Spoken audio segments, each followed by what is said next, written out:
దేవునికి మహిమ కలుగునుగాక. ఈ దినం దేవుని వాక్యం, దేవుడు అహంకారులను ఎదిరించి దీనులకు కృప అనుగ్రహించును. మనం చూసినట్లయితే గనక దానియేలు దేవుని దృష్టికి దీనుడుగాను బహుప్రియుడుగాను దేవుని యొక్క దృష్టిలో నీతిమంతుడిగా ఉన్నాడు.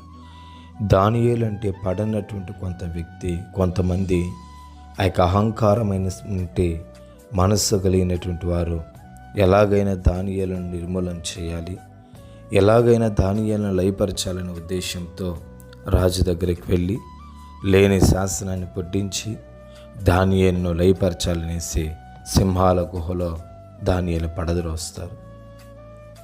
చూసినట్లయితే కనుక ఆ యొక్క సింహాల గుహలో దానియేలు పడద్రోయబడిన తర్వాత వారు అనుకున్నారు, వీనిమే దానియేలు అనే వాడే ఇక ఉండడు, వీని కథ అయిపోయిందనేసి వాళ్ళు అనుకున్నారు.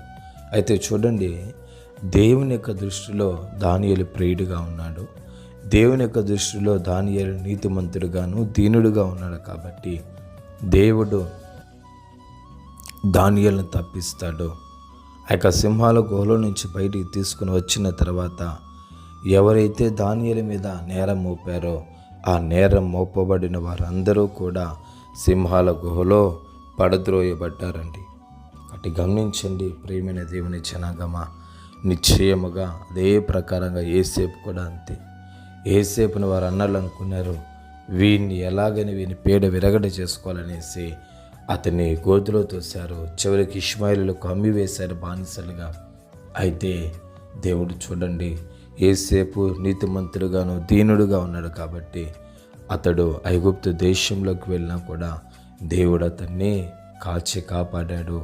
ఏ దేశంలో అయితే బానిసగా ఉన్నాడో అదే దేశాన్ని పరిపాలించే ఒక బలమైన నాయకుడిగా యేసేపు మార్చబడ్డాడు.